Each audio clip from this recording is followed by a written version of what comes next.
Bonjour et bienvenue à l'Institut des Libertés, où aujourd'hui nous allons vous parler de sujets un peu en dehors de l'économie. Ça nous arrive. Bah oui, comme la semaine dernière, hein, avec le bon père, là. Oui, avec le bon père, effectivement. Je vous invite à aller regarder cette émission pour une fois qu'on y parle un peu de spiritualité.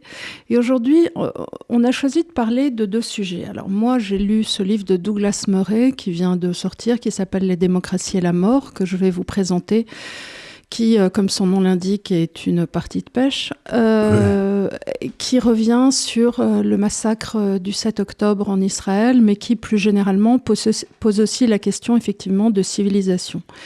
La question de civilisation, c'est aussi une question que Charles s'est posée dans un billet cette semaine en ayant relu Toynbee. Toynbee est un auteur formidable qui a marqué des générations, et qui lui-même se posait la question de la façon dont définir le temps présent, son temps en tout cas, et il se disait que pour ce faire, il ne fallait pas regarder les nations, parce que les nations, quelque part, s'effritaient, et que pour véritablement définir un temps, il fallait regarder les civilisations. Et les religions. Et les religions, bien évidemment. L'espèce d'enchevêtrement. Ce qu'il disait un peu, c'est qu'il y avait des grandes civilisations, puis il y avait des périodes de troubles, et que très souvent, les religions faisaient le lien entre une civilisation et la suivante. Ils prenaient ce qu'il y avait de bien dans ce qu'on trouvait bien dans la civilisation précédente, la religion, et puis on arrivait à la civilisation suivante. Et donc, c'est une façon de penser. Et j'ai toujours été fasciné par Toynbee parce que c'est un homme, donc je crois qu'il est mort en 1975, je crois, quelque chose comme ça. Et il a vécu toute sa vie, il a connu les deux guerres mondiales. Et pour lui, c'était un peu un signe d'écroulement de la civilisation européenne. Parce que on s'était toujours mis sur la gueule en Europe, mais si j'ose dire, dans des proportions raisonnables, tu vois, on allait se taper sur la gueule. Enfin, 14-18, on avait commencé déjà un véritable suicide de l'Europe. Les deux guerres, non, c'était le début du suicide, c'était le plus grand suicide. Mais disons 1870 ou même napoléonienne. 1870, il n'y avait pas eu grand-chose qui s'était passé, on n'avait pas massacré la moitié de la jeunesse française. Donc il s'est passé un phénomène de masse. Quand on a découvert l'industrie, on a trouvé aussi comment tuer les gens de façon industrielle, à la place de le faire quand on le faisait avant de façon artisanale, ce qui était quand même un peu mieux.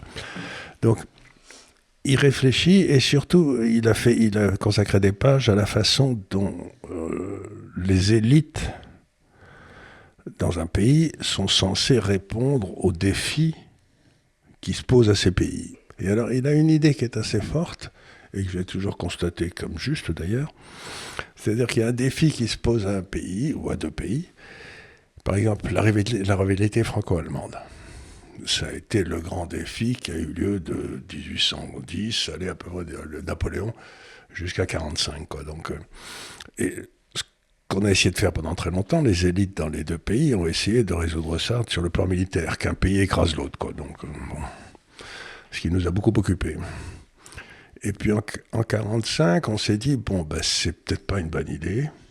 On va essayer de trouver une solution où on va créer une superstructure européenne qui couvrira à la fois la France et l'Allemagne et qui permettra d'éviter ces conflits parce qu'il y aura un endroit d'arbitrage qui sera Bruxelles. Ce en quoi ils redécouvrent un peu ce qu'avait fait la papauté pendant des siècles, mais enfin ça c'est pas... Et donc on a fait ça. Et l'Europe a été la solution aux grands défis européens des 2 siècles précédents. Tu vois, ça a été la solution, ça a bien marché. Et puis, il y a d'autres défis qui commencent à se présenter. Je sais pas, l'écroulement démographique, les immigrations, l'arrivée de la Chine, enfin plein de trucs. Et la seule chose que les élites européennes qui ont été formées à ça réussissent à faire, c'est de dire... Comme ça, on va faire plus d'Europe, parce que ça marchait la dernière fois. Donc ça va marcher cette fois-ci. Mais ça marche pas. Tu vois ce que je veux dire ? C'est-à-dire qu'ils prennent la solution qui avait été prise par les grands ancêtres. Et il y a aussi autre chose qui me fait rigoler, c'est que maintenant, je sais pas si tous les hommes politiques sont devenus gaullistes. Ils essaient de trouver les solutions de Gaulle qui ont marché en 1958 pour régler le problème de 2025. Tu vois, c'est c'est peut-être pas ça, il faut peut-être réfléchir. Mais il y a autre chose dont tu parles et dont parlait Toynbee, c'est que dans son appréciation de ce monde-là, de ce monde ancien, c'était aussi en 1054 l'opposition qu'il y avait eu après le grand schisme, entre le monde occidental et le monde oriental. Et le monde oriental.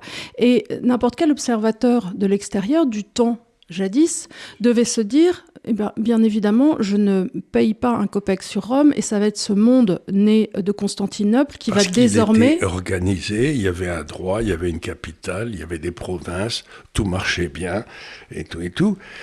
Et quand on regarde la réalité, c'est le monde européen qui a gagné. Et alors la grande question, c'est pourquoi ?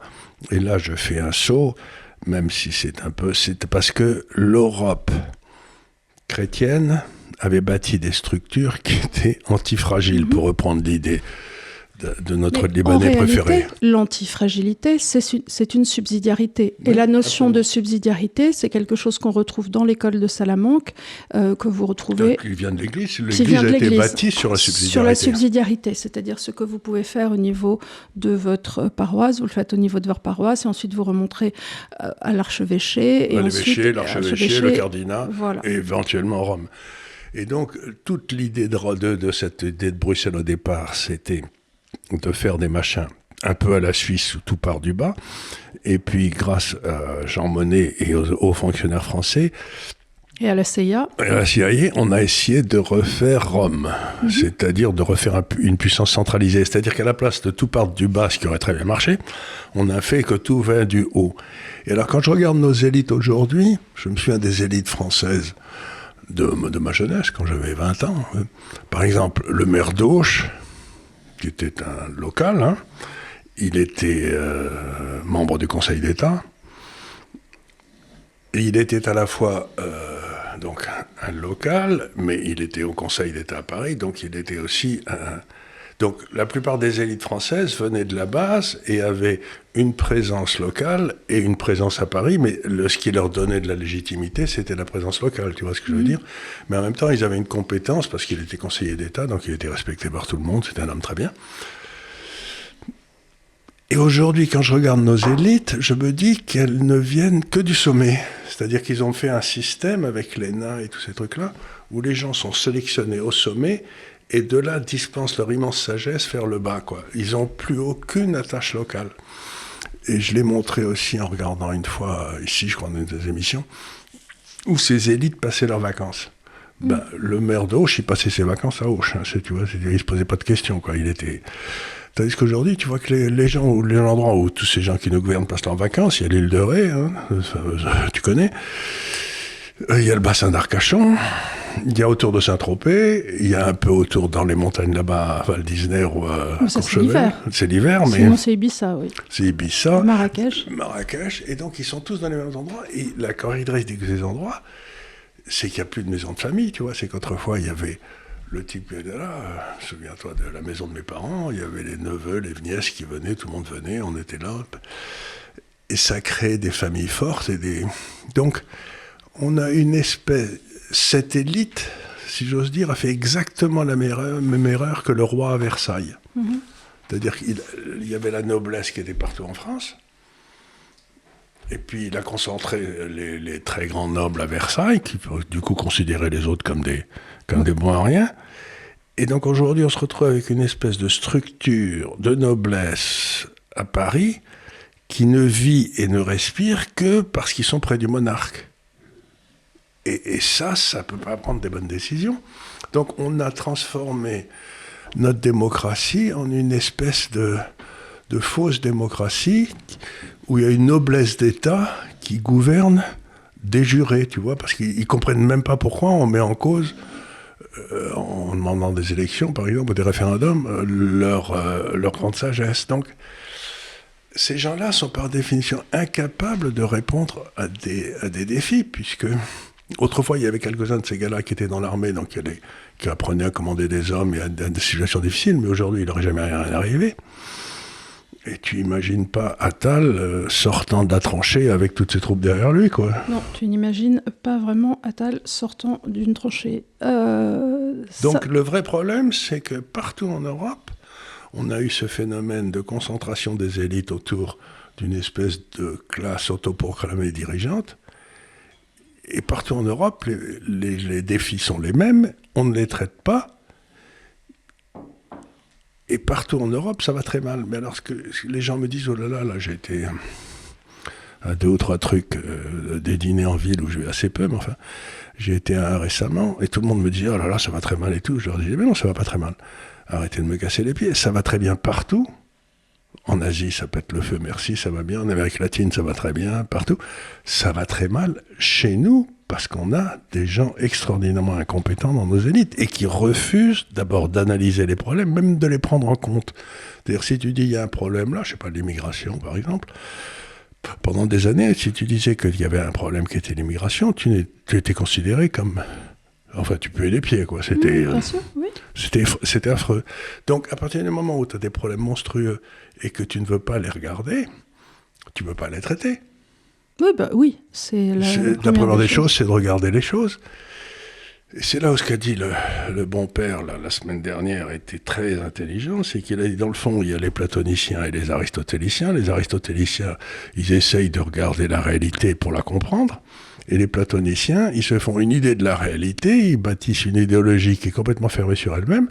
Et si tu dis, votre idéologie, là, elle prend pas en compte ça, ça et ça, tu pars en prison, quoi, tu vois. C'est-à-dire que le platonicien, il ne veut pas discuter de son idéologie parce qu'il ne peut pas avoir tort. Toute la logique de gauche est platonicienne. Exactement. Parce que quand tu reprends Rousseau, même dans l'idée de l'homme nouveau, et toute la gauche en général veut absolument partir du postulat que l'homme serait bon et que quelque part la société le pervertirait. C'est un peu...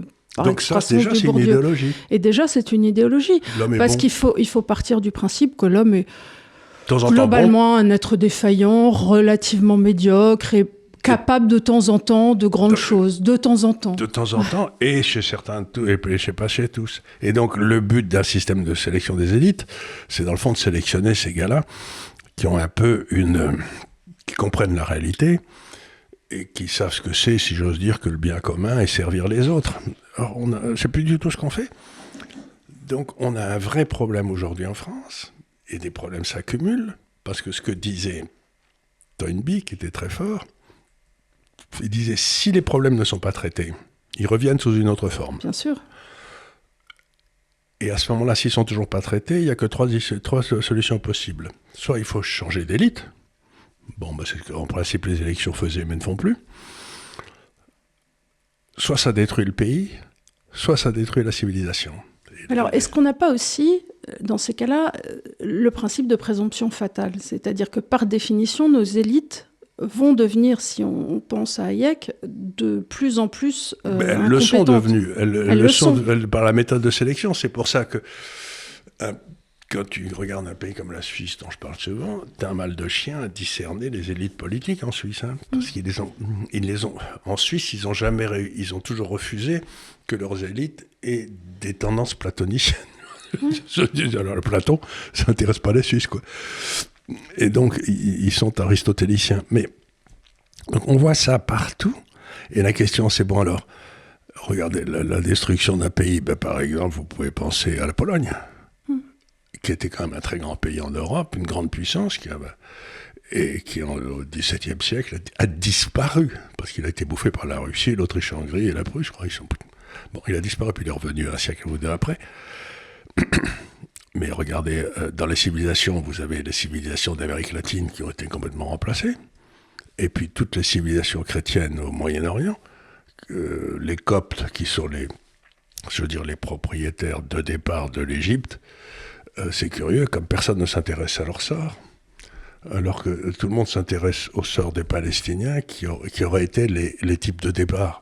Mais je veux dire, c'est entre les Coptes et les Palestiniens, même combat, si j'ose dire. Donc pour ça, il y a quelque chose qui se passe aujourd'hui d'un refus de regarder la réalité, d'essayer de la traiter de la part de nos élites. Et ça, Ça veut dire que nos élites elles vont disparaître, mais la question c'est est-ce qu'elles vont nous entraîner avec nous dans cette dans cette disparition? C'est ça la vraie question. Et ça, je sais pas,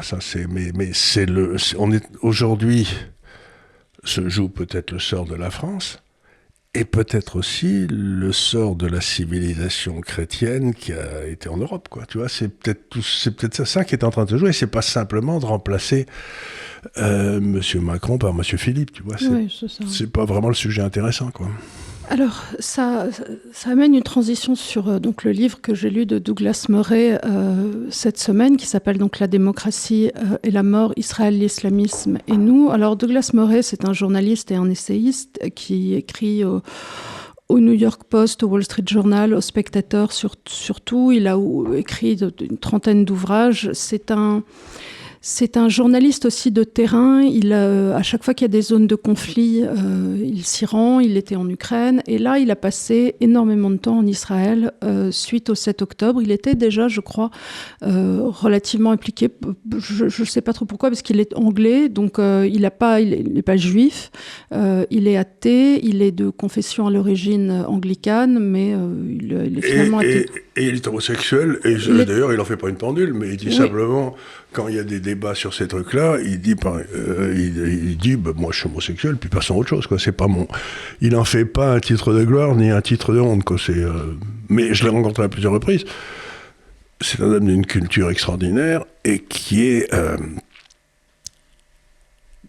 publié des analyses depuis des années qui sont très très fortes. Et si je donne un conseil à un petit jeune de gauche et tout, si jamais il en a l'occasion, c'est jamais de débattre avec Douglas Murray, parce qu'il va se faire casser la tête en morceaux, parce que c'est un débatteur redoutable. Alors, il analyse dans ce livre un petit peu l'origine, pour lui, le pré-7 octobre. Oui. Hein. Alors, il dit c'est en fait... le 7 ou le 17 ? Le 7, le Nova Festival. Donc ça a commencé pour lui, ça a commencé bien avant, mais il revient en tout cas sur le 31 janvier 1979. Un avion est parti pour l'aéroport Charles de Gaulle en direct de Téhéran. Dans cet avion se trouvait l'ayatollah Khomeini, un dignitaire chiite, fanatique, ayant vécu plus de 14 ans en exil, loin de son Iran natal. Son retour a marqué la fin du règne du Shah, Pahlavi et le tournant de la révolution islamique. Et tout ça a été favorisé par Carter aux États-Unis et Giscard d'Estaing en France, qui qui ont laissé de prospérer cet homme, alors que c'était à l'évidence un criminel. Donc ensuite, les Américains se le sont pris sur la bobine, puisqu'il y a eu, on s'en souviendra, la prise en otage de 52 citoyens américains. À l'ambassade. Ce qui était déjà un crime contre la diplomatie. Et ça commence un petit peu le terreau pour toutes ces revendications d'État islamique, de volonté de penser un petit peu l'opposition à Israël de façon... L'opposition à Israël, et ce qui est très curieux, parce que les Iraniens, historiquement... sont des Perses. D'abord, ils sont des Perses, puis ils étaient plutôt copains avec les Israéliens. Et c'est là que c'est avec l'ayatollah qu'on commence vraiment à diaboliser Israël comme la source de tous les malheurs de l'humanité, quoi. C'est là que ça commence. Et alors là, tu as déjà la théocratie iranienne qui commence à coloniser l'Irak d'après-guerre. Ce qu'il y a de marrant, oui, mais d'abord la première des choses qu'ils font, c'est que en Iran, il y a 3 sortes de pouvoirs. Si tu veux, tu avais le pouvoir politique, tu avais le pouvoir théocratique, et tu avais ce qu'on appelait le pouvoir du souk, tu sais, les marchands, etc. Et il y avait pas mal de ces marchands qui étaient de gauche. Je peux t'assurer que ils sont arrivés, ils ont soutenu l'ayatollah contre le pouvoir politique, contre l'empereur, mais ensuite, ils ont été liquidés avec une rapidité très forte, et en particulier tous ceux qui étaient communistes. Alors là, les communistes qui avaient soutenu, ils sont disparus à une allure, donc ça fait toujours rigoler. Quand je vois LFI en France qui dit on va faire alliance avec les nouveaux prolétaires, les musulmans, et une fois qu'on sera arrivé au pouvoir, on fera des bonnes choses tous les deux ensemble. La première des choses, les premiers qui seront liquidés seraient les LFI. Hein. Turkeys for Thanksgiving. Turkeys, c'est-à-dire c'est les dindes qui votent pour l'arrivée de Noël. Les poulets pour KFC. Oui. Donc, même technique au Liban. Ils ont pris le contrôle des forces armées, de la police à Beyrouth. Il s'est passé un truc après au Liban, c'est qu'il y a eu deux choses. Il y a eu d'abord le Septembre Noir, où les Palestiniens ont essayé de prendre le contrôle de la Jordanie, qui aurait dû leur appartenir d'ailleurs, puisqu'ils étaient une majorité contre. Et puis Hussein les a fait massacrer, donc il y en a un paquet qui sont arrivés au Liban, qui les a accueillis. Et là, si tu veux, cette arrivée de Palestiniens a complètement bouleversé l'ordre confessionnel du Liban, qui était les chiites, les sunnites et puis les chrétiens qui se démerdaient pour gouverner vaguement ensemble. Enfin, ça marchait à peu près. Et là, ils ont contrôlé ça, et en particulier, et c'est là qu'a commencé la guerre civile du Liban, quelque temps après, avec les Palestiniens, quoi. Ça a été. Et à ce moment-là, vous avez eu le Fatah qui s'est installé, le Hezbollah, tout ça, et le Liban a cessé d'être en État souverain, quoi. Il y avait un État dans l'État qui était l'État qui était financé par l'Iran. Et au Yémen, quand la guerre civile a éclaté en 2014, les mollahs iraniens aussi finançaient et armaient les milices houthis pendant la prise de contrôle du pays, tout en dénonçant l'impérialisme de l'Occident. C'est toujours... Non, mais les Iraniens, ils se placent toujours dans le cadre de la Oumma, tous les musulmans ensemble. Donc quiconque intervient dans le monde musulman de l'extérieur n'a pas le droit, mais c'est comme eux, ils en font partie, ils ont le droit, quoi. Tu vois, c'est quand même... pourtant, ce sont des chiites, donc c'est pas bien vu.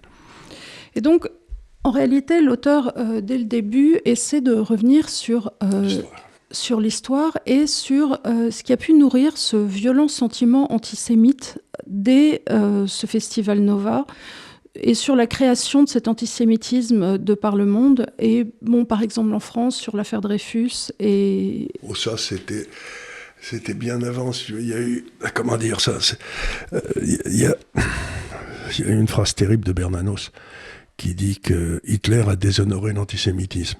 Ce qui est une phrase affreuse, mais je comprends ce qu'il veut dire. C'est-à-dire qu'avant, quand tu étais en France, je sais pas, quand tu étais de Auch, tu détestais les gens de Tarbes, tu vois, qui étaient à 30 km. Il y avait une espèce de... même pas les Corses, si tu étais alsacien et tout, mais c'était une espèce de... Et il y avait de l'antisémitisme, parce qu'ils étaient de nulle part. En fait, il y avait un antisémitisme profond. Alors, il y avait deux antisémitismes. Il y avait l'antisémitisme pour les Juifs qui arrivaient d'Europe du Nord, entre guillemets, de Prusse, de Pologne, et ainsi de suite, qu'on trouvait sales, pauvres, et ainsi de suite. Donc, c'était toujours l'antisémitisme de l'étranger. Ils viennent avec des poux, ils vont manger nos poules. Il y a eu des bagarres pas possibles quand les Italiens sont arrivés. Quand les Italiens sont arrivés, les Portugais ensuite, et ainsi de suite. C'est-à-dire, le nouvel arrivant est toujours... Bon, et ensuite, il y avait l'antisémitisme contre les Rothschild, les forces de l'argent, et ainsi de suite. Mais ça, c'est arrivé très tard. On avait à la fois peur... Oui, on avait à la fois peur des Russes blancs, entre guillemets, enfin de ceux qui arrivaient de là-bas. Mais l'antisémitisme, ça a été quelque chose qui a beaucoup existé en Allemagne, en Russie, il y a depuis toujours, mais par exemple en Italie, en France, ils agaçaient un peu, mais c'était pas... Je me souviens, l'un des premiers livres que j'ai lu sur la Shoah, c'était un livre qui avait été écrit par un juif, justement, et qui racontait que dans les années 35-40, il y avait des réfugiés qui s'étaient barrés d'Allemagne et qui étaient des juifs polonais ou des choses comme ça, qui étaient en France. Il y avait une manifestation antisémite en France. Ça s'appelle Le Dernier des Justes. Et moi, je l'ai lu, ce livre. Tu l'as lu, ce livre, il était très dur.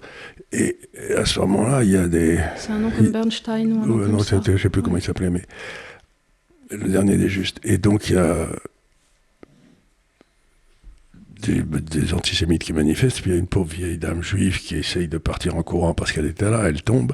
Alors, il y a des types de la manifestation, c'est lui qui raconte ça, type de la manifestation antisémite qui se précipite vers la vieille dame pour la relever, lui demander si elle avait pas mal, quoi. Tu vois ce que je veux dire?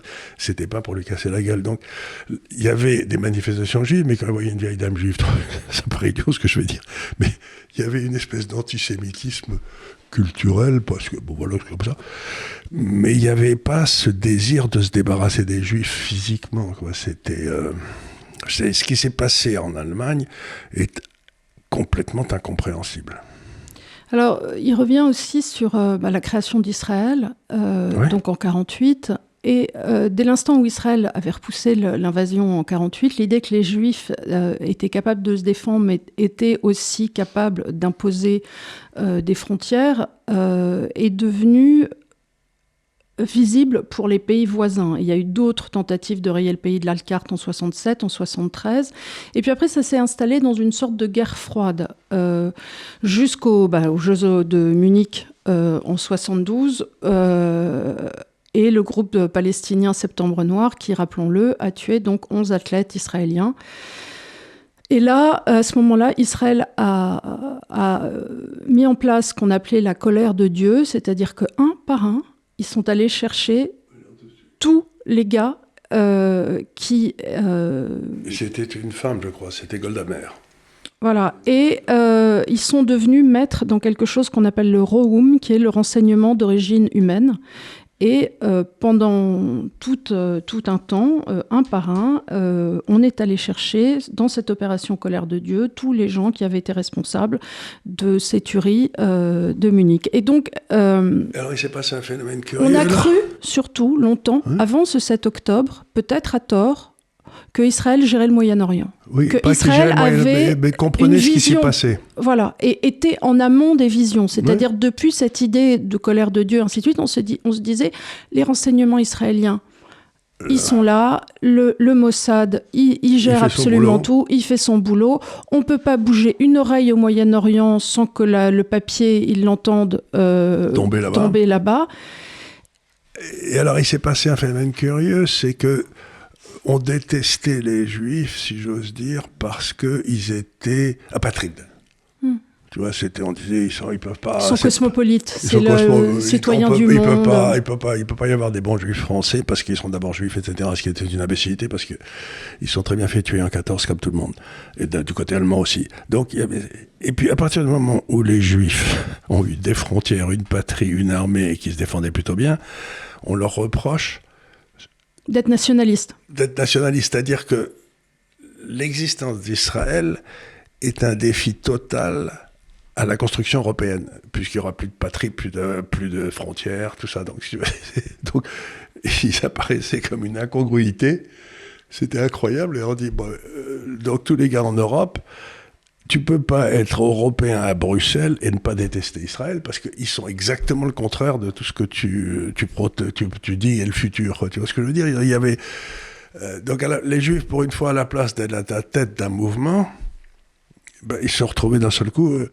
Et ce que dit Douglas Murray, parce qu'il a passé énormément de temps sur place, il y est tout le temps, il dit c'est aussi très impressionnant parce que quand on parle, il dit j'étais dans un dîner avec une jeune fille et je lui dis qu'est-ce que tu fais ? Elle était habillée en habit militaire, elle avait 23 ans, et elle dit je suis chargée des renseignements miniers. Voilà. Et il disait mais c'est quand même incroyable parce que dans une période de temps où les jeunes ne trouvent plus leur place ou n'ont plus vraiment d'utilité, on se rend compte qu'on est au contact en Israël de gens qui s'intègrent dans une société, qui ont donc un but et qui servent un but commun. Et tout en tirant absolument aucune gloriole ou en essayant de... Voilà. Et cette imbrication dans un maillage de société, c'est quelque chose qu'on a peut-être aussi complètement perdu de vue. C'est le livre qu'avait publié ce gars-là, l'ancien rédacteur en chef adjoint du Figaro Magazine, qui s'appelait, je crois, La mort du soldat, que j'ai lu il y a quelques années. Paoli, voilà. Et c'était très intéressant parce qu'il disait que toutes les sociétés ne fonctionnent finalement que s'il y a, non pas des militaires, mais des soldats qui sont là et qui défendent avec leur poitrine les gens qui sont à l'intérieur des murs. Et il dit toutes nos sociétés, depuis 1945, ont rendu ces soldats responsables des guerres, mais ce n'était pas le cas, parce qu'en général, ça ne les intéressait pas des masses, la guerre, et donc, on cherche à abolir le soldat. Or, ce qui est amusant, c'est qu'Israël, dans sa structure, avec les guerres et les gens qui l'entouraient qui étaient hostiles, a réinventé la notion de soldat. Et il y a même inclus les femmes, d'ailleurs. Ce qui était une nouveauté tout à fait extraordinaire. Donc, encore une fois, tu trouvais cette opposition entre Israël, où le soldat était un citoyen normal, mais il était soldat. Et puis, de l'autre côté, ces pays qui voulaient détruire le soldat. Et c'est très curieux. Donc, partout où tu vas, tu trouves que l'éthos d'Israël Et le logos d'Israël, c'était littéralement de prendre de contre-pied tout ce qui se faisait en Europe. Et tout enfant qui sert Israël, on ira le chercher. Oui. Ça, c'est le deal. Absolument, c'est le deal. Un petit peu, si tu veux, c'est ce qu'on a vu aussi pendant toute l'Antiquité grecque, etc. C'est-à-dire que si tu faisais du mal à un Athénien, t'avais Athènes sur le poil, quoi. C'était pas... Donc, il y avait des droits très forts attachés à ta nationalité, qui existaient dans le monde ancien. Et là aussi, aujourd'hui, maintenant, tu regardes qu'en Europe, il n'y a plus aucun droit attaché à la citoyenneté européenne. Il n'y a que des devoirs. Tu as le devoir de payer pour ceux qui veulent rentrer à l'œil, quoi. Mais il n'y a plus... Donc, dans le fond, une civilisation se définissait, pour reprendre ce que disait Toynbee, mais souvent par ses frontières. Oui, bien sûr. Et comment tu défendais tes frontières, etc. Et est-ce que tes frontières se développaient? Tu essayais de piquer les autres pays ou pas, quoi. Bon. Et là, tu te rends compte qu'il y avait, dans le fond, le projet d'Israël est complètement, totalement en opposition avec le projet européen, de civilisationnel européen, que la presse a pris, etc. Et donc, automatiquement, ça génère l'antisémitisme. Bien sûr. Ça peut pas être autrement. Oui, alors, j'avais pas fini tout à l'heure, mais il y avait aussi, j'avais oublié dans la défense d'Israël de parler du dôme de fer qui a eu lieu en mars 2011. Mais alors, le problème qu'on a vu avec ça, c'est que très vite, le Hamas s'est débrouillé pour, via la frontière égyptienne, faire rentrer des roquettes. Alors ces roquettes s'appellent des Katyusha, c'est un système d'artillerie qui avait été développé par l'Union soviétique, qui sont faciles à transporter, elles sont faciles à cacher et surtout elles coûtent que $300, alors qu'une seule roquette antimissile de fer coûte à peu près $100,000. Donc ça a été un véritable problème au sud du Liban. D'avoir du Hezbollah. Il tirait toujours, et le Hezbollah était aussi terriblement financé par l'Iran, c'est-à-dire que bien sûr. Et était installé dans des banlieues à Beyrouth, etc. Ce qui faisait que c'était pas facile de le traiter militairement, parce que si tu faisais tomber l'immeuble, il y avait des enfants dans l'immeuble. Bon, là, il y avait donc tout ça, c'est en quelque sorte, Israël mène une campagne urbaine contre ses ennemis, et il n'y a rien de plus difficile que les campagnes urbaines, parce qu'il y a toujours des victimes annexes, quoi, de types qui étaient là, qui passaient. Alors, il rappelle, lui, donc il a passé aussi beaucoup de temps dans un kibbutz de Nir Oz, qui est à côté du Festival Nova, et bon, je ne pourrais pas rendre justice à ce qu'il a décrit, parce que d'abord, ce sont des témoignages, et c'est extrêmement fort. Il y a des descriptions du massacre, des personnes qui se sont cachées dans des cachettes pendant toute une journée, mais qui ont entendu des gens être abattus, des gens qui s'étaient cachés dans les voitures, qui ont vu des gens être lâchés à côté d'eux. Il y a 1700 personnes, 1500, je ne sais plus combien, qui sont mortes. Et c'était le plus gros pogrom depuis la Seconde Guerre mondiale. C'est-à-dire que Donc, et alors là, il faut comprendre évidemment quand on lit les documents, en particulier d'origine palestinienne, etc., ils espéraient à ce massacre une réaction très forte d'Israël pour faire basculer l'opinion publique mondiale, en disant ils exagèrent. C'était voulu de leur part. Deux choses. Un, Israël a effectivement considéré... C'était une déclaration de guerre. Non, mais considéré dans la première semaine, parce que les victimes ont été mises dans un hôpital et qui était derrière les terres. Et ils se sont dit, est-ce qu'on va tout de suite full blast dessus pour récupérer les gens? Le problème, c'est qu'ils savaient que aussi, la plupart du temps, c'est ce que fait le Hamas, c'est qu'ils partent par des souterrains et on ne retrouve pas les gens. Donc ils se sont dit, bon, on a un problème et c'est qu'on va perdre énormément de civils, on va avoir beaucoup de civils de notre côté, on va avoir des civils aussi de la population en face.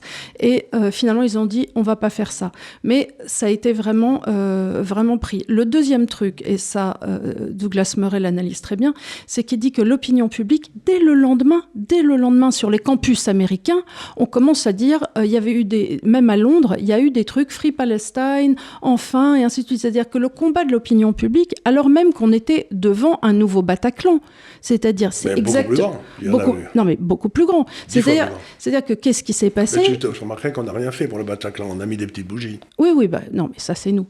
Mais on parle quand même d'un festival, c'est-à-dire des gens, des civils, des musiciens. Qui la plupart du temps sont relativement dépolitisés, puisque... Et qui étaient pour beaucoup, même pas israéliens, c'était des juifs qui arrivaient de... Oui, qui pouvaient arriver... des États-Unis, de France, il y en a quelques-uns qui y sont passés. Et c'est-à-dire qu'ils ont décidé que tout juif aussi, c'est d'ailleurs ce qui s'est passé dans cette campagne après, ce que j'ai trouvé très inquiétant, c'est que tout juif était automatiquement israélien. Bon, il y a eu aussi les prises des postes frontières, il y a eu tout, si tu veux, il y a eu les gens du festival, mais quand ils sont rentrés et qu'ils ont pété le poste frontière, ainsi de suite, tout ça, ça a été décimé. Et le kibbutz qui était autour, a été massacré. Tout autant. Donc, il n'y a pas eu que les gens du festival. Et donc, comme je te disais, dès le soir du 7, il y a eu une grande masse de manifestants anti-Israël qui ont commencé à se rassembler, aussi bien à Times Square. Ça a donné des marches le 14 octobre. Il y a eu des marches anti-Israël à Toronto, à Vancouver, à Sydney, à Melbourne, à Johannesburg. Et donc, on peut se poser la question, c'est pourquoi la compassion du monde n'était pas dirigée vers les victimes du massacre, mais plutôt vers leurs responsables? D'où? Comment?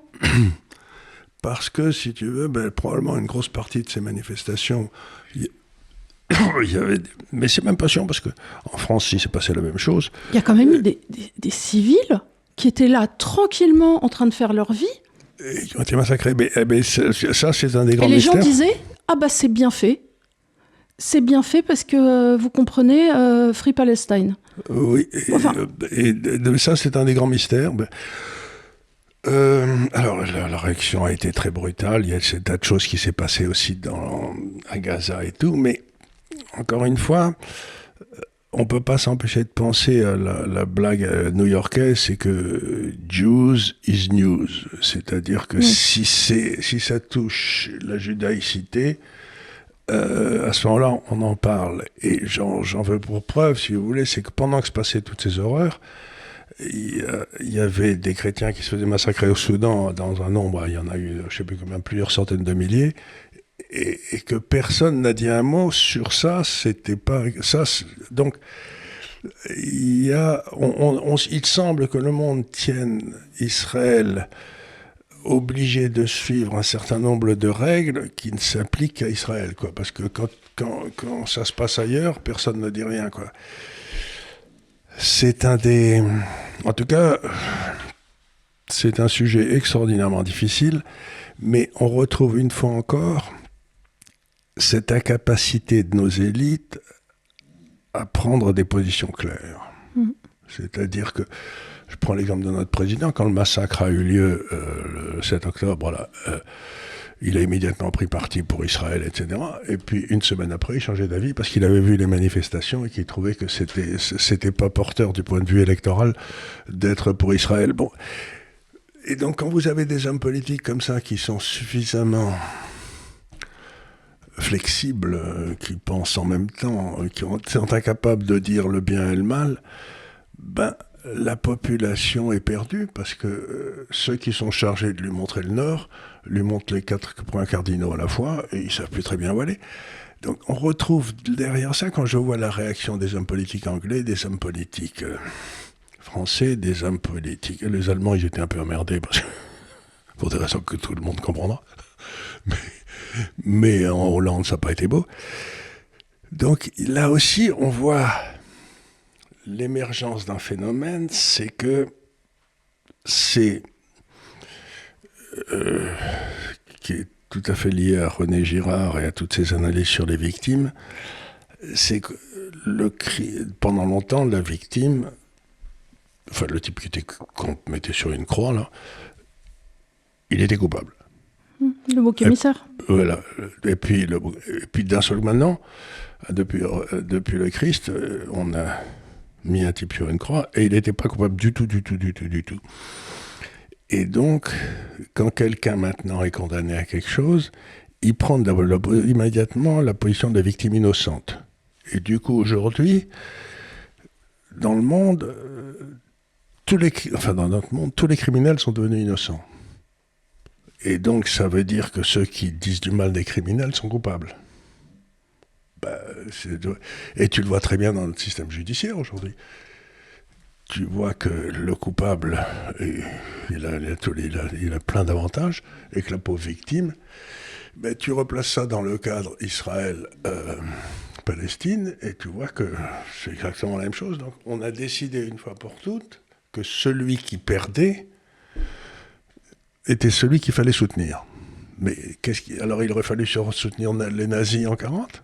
Tu vois ce que je veux dire ? À l'époque, ils gagnaient, mais en 43, 44, ils étaient en train de perdre.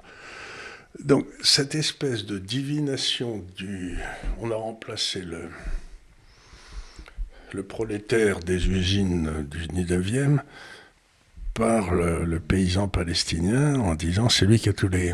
Il ne peut pas avoir tort. Il y a aussi eu une jonction des luttes anticapitalistes et anticolonialistes d'une grande partie de la nouvelle gauche qui est allée vers ce mouvement de la Palestine depuis les années 50. Et les Verts, qui s'y sont remis, regarde, on retrouve, comme par Greta Thunberg, dans les bateaux... Parce que cette petite veut qu'on parle d'elle, ça c'est terrible. Oui, non mais... Pourquoi cette lutte, pourquoi cette jonction, quelque part, Free Palestine et Vert, tu vois ? Et c'est très fort en Allemagne. Et c'est très fort sur les campus américains. Sur les campus américains, ça a été absolument extraordinaire. Alors maintenant, ce que font les Américains, c'est qu'ils ont décidé que tous ceux qui sont mis dans ces luttes, Free Palestine, etc., et qui n'étaient pas d'origine américaine, ayant pris parti dans un débat politique aux États-Unis auquel ils n'avaient pas le droit de prendre parti, c'est ce qu'ils avaient signé quand ils étaient devenus étudiants, ils vont tous être virés. Ça me paraît assez raisonnable. Mais ce que disait Schumpeter, que je trouvais très intelligent, c'est que le problème du capitalisme, c'est que ça permet un développement du niveau de vie très fort. Donc quand le niveau de vie monte, automatiquement, les gens demandent à ce qu'il y ait plus d'éducation pour tout le monde. Donc il y a beaucoup plus d'éducation. Et du coup, ça fait monter une classe de ce qu'il appelait les faux intellectuels, qui font des licences de sociologie ou je sais pas quoi, et qui se retrouvent arrivant à 27-30 ans, ayant fait 3 masters et 2 doctorats, employés chez McDonald's, parce que ce qu'ils ont fait sert à rien. Et donc le drame du capitalisme, c'est que ça crée une classe de faux intellectuels qui deviennent tous socialistes, qui travaillent pour que ça ne marche plus, et ce qui fait effondrer le capitalisme. Donc le capitalisme trouve en lui-même sa propre destruction dans les intellectuels qui fait monter comme ça. Qui n'en sont pas. Qui n'ont pas la capacité de l'être, normalement il n'y a que 25% des gars qui peuvent l'être. Donc ce qu'on voit très bien aujourd'hui, c'est la montée, quand tu les vois à l'Assemblée nationale, tu les repères tous, c'est des gars qui n'ont pas de pensée mais des slogans. Et alors, une autre chose qu'analyse Douglas Murray, c'est quelque part le fait que l'antisémitisme soit protéiforme. C'est-à-dire pour lui, l'antisémitisme structurel chrétien, quelque part, n'a rien à voir avec l'antisémitisme islamique. C'est-à-dire que nous, on avait un antisémitisme qui à l'origine était né des religions, et puis arrive l'humanisme, on se dit, finalement, non, on ne peut plus trop détester les gens pour leur religion, ça ne se fait plus. Donc ensuite, on s'est dit, on va faire différemment, on va détester les gens pour leur race. Et puis après, on s'est dit, après le XXe siècle, on s'est dit non, on ne peut plus non plus faire ça, ça ne va plus trop être possible. Maintenant, on peut les détester parce qu'ils sont des colonialistes. C'est le dernier colonialisme. C'est le dernier colonialisme. Mais l'anti-islamisme juif... Mais il y a quelque chose d'intéressant, c'est les colonialismes. Alors on me dit, c'est très intéressant l'idée du colonialisme, mais il y a à peu près la moitié de la population qui sont des séfarades. Hein, et il y a à peu près 800-900 000 juifs qui existaient en Moyen-Orient, qui étaient à Alexandrie, qui était une ville juive, au Caire, à Beyrouth, à Bagdad où il y en avait un paquet, à Alep où il y en avait un paquet et tout. Je crois que la plus vieille Torah au monde était à Alep. Et donc, tous ces gars-là se retrouvent en Israël. Et la question que je pose souvent à des gens au Moyen-Orient, c'est je leur dis, dites, musulmans, qu'est-ce que vous avez fait de vos juifs? Où ils sont? Il n'en reste plus sur le rive sud de la Méditerranée. Il n'en reste plus que dans un endroit, c'est Israël. Et donc, eux, ils n'étaient pas décolonisés, c'était des colonisateurs. Ils ont été virés de là où ils étaient arrivés 2000 ans avant les Arabes. Donc, il y a quand même un vrai problème, c'est qu'on Il y avait beaucoup de juifs en Espagne. Il y avait beaucoup de juifs. Il y avait d'ailleurs une langue... Oui, il y avait une langue l'arabo-espagnol. Et ils étaient tous partis à Constantinople, puis là ils sont allés un petit peu à Amsterdam. Mais il y avait deux sortes de juifs, les Ashkénazes qui sont chez nous, qui étaient en Alsace, etc. C'était les grands intellectuels, les Raymond Aron, et puis il y avait les gars qui arrivaient d'Afrique du Nord, qui sont des séfarades, qui font plutôt C'est-à-dire ceux qui sont forcés de bouffer de la Galantefish, et les autres. Voilà, ceux qui sont pour bouffer de la carpe farcie, là, c'est vraiment... Ça, c'est des vies difficiles. Ça fait des vies très difficiles. De la carpe farcie, puis il y a aussi autre chose qui est dégueulasse, je sais plus quoi. Mais enfin, à peu près tout. À peu près tout. Par contre, quand tu vas bouffer chez un séfarade, c'est très bon. Ouais. Alors là, faut pas déconner, c'est une nourriture méditerranéenne qui est très bonne. Bon. Donc tout ça pour dire, vous savez, moi je me marre toujours, mais c'est pas sérieux. Je suis pas un être sérieux finalement.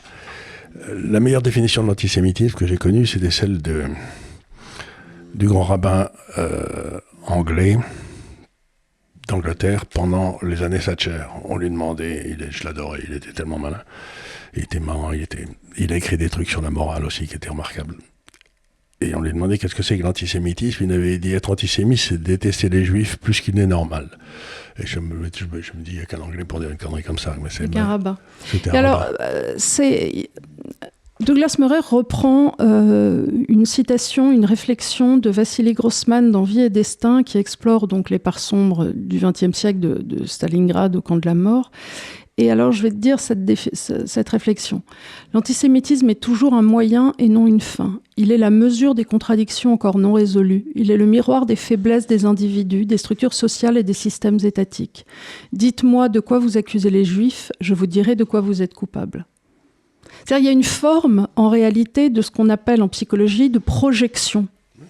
Ben, c'est-à-dire que imagine, le capitalisme, on te dit, tout vous est possible, tout va réussir. Et puis, tu as une vie de merde, tu t'en sors pas, etc. Il faut bien que tu trouves un coupable. Ça peut pas être toi, tu t'es pas décarcassé, tu t'es pas fendu, t'as pas fait d'efforts, etc. Donc tu vas dire, ces salopards, ils ont réussi parce qu'ils se parlent entre eux et qu'ils se choisissent entre eux. Donc, c'est encore une fois la recherche du bouc émissaire. C'est-à-dire que moi qui suis un être parfait, comment ça se fait que je réussisse pas ? Ben, c'est qu'il y a des forces obscures qui m'empêchent de réussir, quoi. Et c'est terrible ça, parce que quelque part, si j'ose dire, juif aujourd'hui ou homme blanc, c'est quasiment la même condamnation. On te dit homme blanc ou juif, c'est... Moi, je vois pas très bien la différence entre les deux, quoi. Et quand je vais dans les dîners en ville, encore une fois, ce que je fais de moins en moins, il y a quelque chose qui me frappe beaucoup, c'est qu'il y a des mots codés. Et le mot codé pour juif en France, c'est banquier. Alors, on va dire un mal fou des banques, et tout le monde autour de la table comprendra que... On sait de quoi on parle, n'est-ce pas ? Et je trouve ça très curieux, parce que ça dissimule une espèce de... Pourtant, ces gens ne sont pas des gens qui n'ont pas bien réussi, ces gens chez qui je vais dîner et tout. Mais il reste toujours un vieux fond maurassien d'antisémitisme structurel en France. Mais bon, tant que c'est... Et je crois que quelque part, il y a beaucoup de gens qui en veulent à l'Église d'avoir des origines juives. Parce que je sens ça partout, si tu veux, c'est qu'on dit oui, mais les Grecs c'était mieux, quoi. Ah oui, il fallait pas perdre à Constantinople. C'est un sujet difficile qu'on traite aujourd'hui. Qu'aujourd'hui, ce que je voudrais dire, qu'on essaye de dire qu'on essaye de comprendre, non pas ce qui s'est passé, de trouver une explication, trouver des excuses, trouver des coupables. On essaye de comprendre quelle a été la réaction des médias, de l'opinion publique, un truc qui était quand même très, très, très puissant.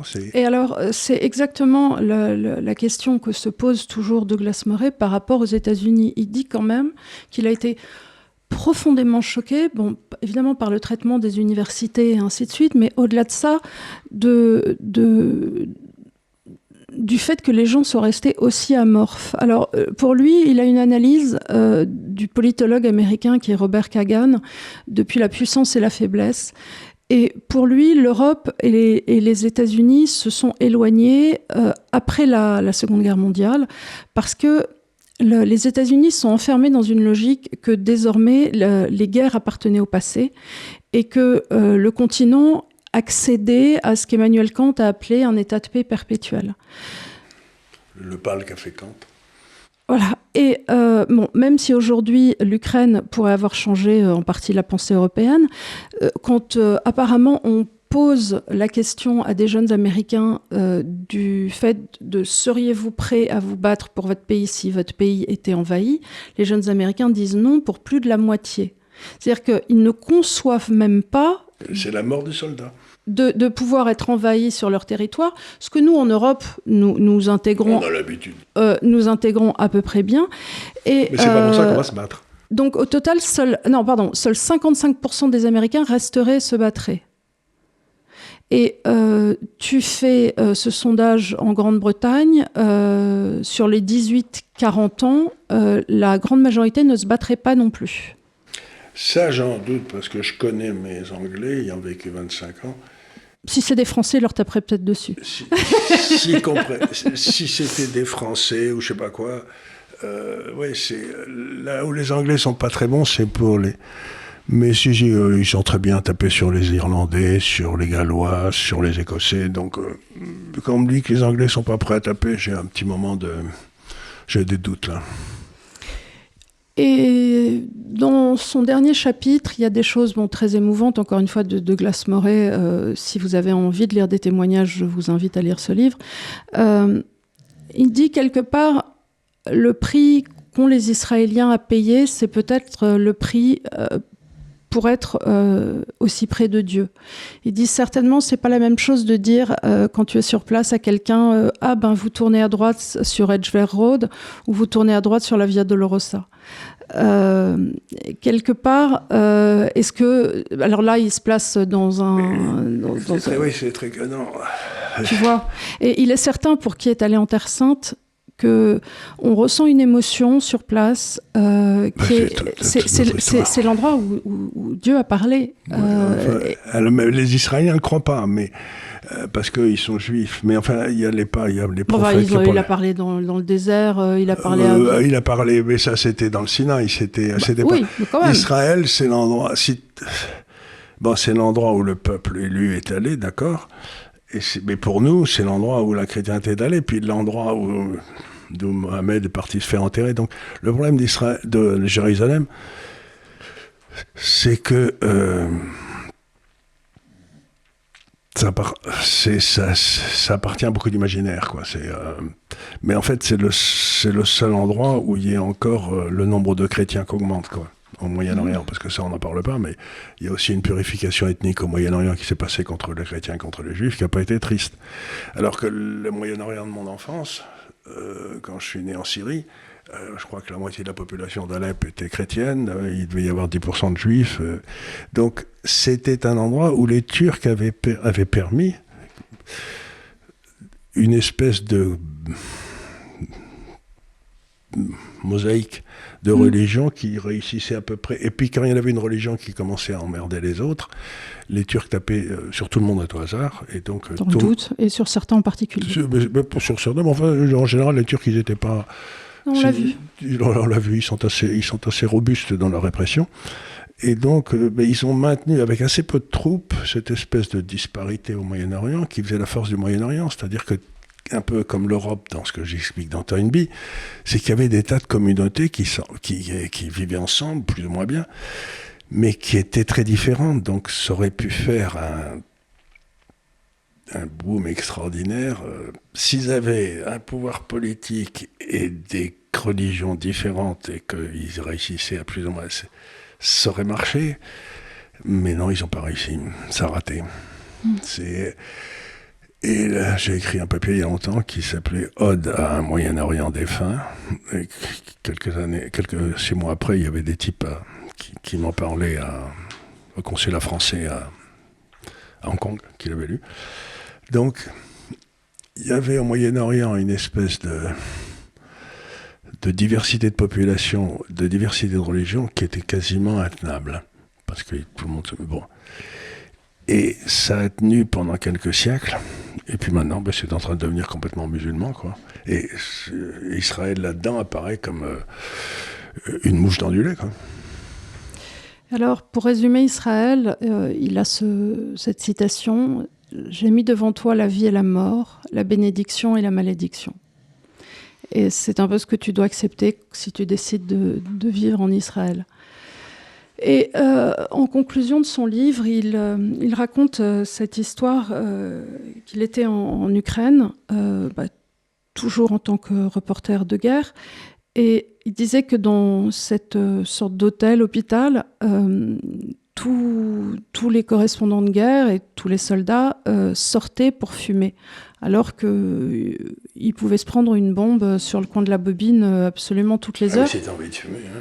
Oui, mais que c'était un peu leur rattachement à la civilisation, de se dire il y a des règles et on respecte la vie. Et parce qu'on respecte la vie, on sort pour fumer et on ne fume pas à l'intérieur parce que telles sont les règles que nous nous sommes données pour vivre en commun.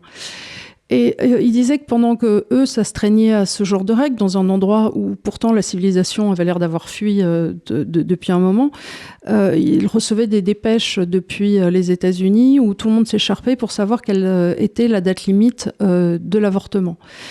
Et combien ces débats lui paraissaient tellement déconcertants alors que lui-même choisissait la vie, choisissait de la civilisation, et que toute une partie du monde choisit son retour de discuter. C'est intéressant cette fin, parce que ce qu'il est en train de dire finalement, c'est que aujourd'hui, ce qu'on a souvent dit ici, ce pouvoir politique, là, ces élites, ont choisi la civilisation de la mort. C'est ce que disait Jean-Paul II. C'est exactement sa fin. C'est exactement sa fin. Ils ont choisi, et donc.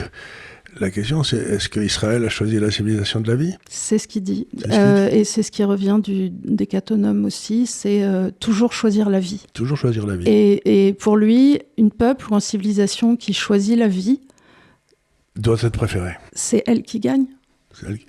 Et nous, nos civilisations, choisissons la mort. Il ne le dit pas, mais c'est ce que tu dis. Quand tu dis que tu choisis, que tu parles de l'euthanasie et que tu parles de la date à laquelle tu dois avoir ou non l'avortement, hein, on fait plus d'enfants. Et peut-être que si, au travers de ce prisme, tu regardes le livre, tu comprends cette dichotomie. Est-ce qu'en réalité, si on se rattache à la conversation qu'on a eue avec le prêtre l'autre jour, ce n'est pas aussi une opposition entre les civilisations du bien et les civilisations du mal ? Ou plutôt entre une idéologie et un truc aristotélicien, c'est-à-dire que si l'idéologie, tu décides que les Juifs sont un mal en eux-mêmes, si tu veux, ou que l'homme blanc est un mal en eux-mêmes qui ne peut pas être guéri, parce qu'il est raciste, parce qu'il est violent, etc. Bon, à ce moment-là, si tu acceptes cette idéologie, tu acceptes qu'il doit être détruit, puisqu'il est un mal en lui-même. Et donc, la question, c'est est-ce que, dans le fond, et je ne sais pas du tout, hein, est-ce que dans le fond, il y a cette haine d'Israël n'est pas la forme d'une idéologie de la mort, quoi, parce que eux, ils revendiquent leur droit à l'existence. C'est ça. C'est très compliqué toute cette histoire-là, mais en même temps, je suis sûr qu'on va heurter des tas de gens dans tout ce qu'on a dit. Mais je sais, tu sais, la plupart du temps, je modère des partis, et dès qu'on touche le sujet d'Israël, je sais que je vais prendre, ça y est, Charles Gave s'est vendu au sionisme, il a pris son chèque d'Israël. On attend le chèque, mais il n'arrive jamais. Voilà, bon, allez-y, ça m'en touche une sans faire bouger l'autre. Avant de condamner ce qu'on essaye de faire ici, vous devriez d'abord essayer de comprendre. Parce que ce qu'on essaie de comprendre, c'est qu'il s'est passé un drame épouvantable au Moyen-Orient, il se passe un drame épouvantable en Russie également, etc. Et les condamnations vont bon train, mais il y a assez peu d'analyses qui sont faites pour essayer de comprendre comment on en est arrivé là. Ça me rappelle un peu la guerre de 14-18, où on allait gaiement se faire tuer parce que les Boches étaient méchants. Mais en même temps, une fois qu'on a tué 2 millions de Français et 2,5 millions d'Allemands, on n'était pas plus avancé. Donc, encore une fois, plutôt que de condamner, essayer de faire le chemin qu'on fait, c'est-à-dire d'aller vers la compréhension et non pas vers la condamnation instantanée, parce que c'est pas une bonne idée, quoi. Donc voilà, ce livre, Les démocraties et la mort, qui est numéro 1 des ventes en Angleterre, qui est sorti donc chez l'édition L'Artilleur. Si vous avez envie d'en savoir plus sur et d'avoir un avis différent d'un homme éminent, d'un homme qui a beaucoup travaillé, qui travaille beaucoup, qui cherche à comprendre. Et déjà, si vous voulez, c'est un grand reporter, mais c'est aussi un grand intellectuel. Il fait partie de cette classe d'intellectuels anglais que j'aime tellement. Tu sais, qui est ces gens comme Burke, les Burkiens, c'est-à-dire des gars qui sont. Rien de mal ne peut arriver à un pays si les hommes d'honneur se lèvent à temps. Et lui, c'est un homme d'honneur qui se lève à temps. Alors, vous n'êtes peut-être pas d'accord avec les raisons pour lesquelles il se lève, mais au moins, il s'engage et il explique. Il n'utilise pas l'argument d'autorité pour condamner. Ni le pathos. Alors, de fait, il y a un certain pathos, puisque quand il raconte, quand il relate ce qui s'est passé, mais il y aura un pathos si on relatait aussi, d'ailleurs il en parle, le Bataclan, à partir du moment où vous décrivez, mais il essaie de le faire avec le moins d'emphase possible et le plus de retenue possible. Mais force est de constater que quand on raconte des choses horribles, elles sont horribles. On comprend aussi pourquoi il y a eu cette réaction extraordinairement violente des Israéliens, parce que c'est honnêtement, quand on lit certaines choses, on se dit que c'était limite mesuré, parce que franchement... Bon. Voilà, donc ça fait partie de ce qu'on fait de temps en temps à l'Institut des Libertés, où on débat d'un truc, et on ne sait pas du tout qui a raison, qui a tort et tout, mais c'est pas ça, c'est qu'il faut essayer c'est un effort de compréhension, c'est pas un effort de condamnation. Et voilà, donc l'Institut des Libertés reste dans son domaine, qui est de vous permettre de réfléchir librement et de ne pas être d'accord avec nous. Merci beaucoup de nous avoir suivis. On vous dit à la semaine prochaine pour de nouvelles aventures et prenez soin de vous. Merci.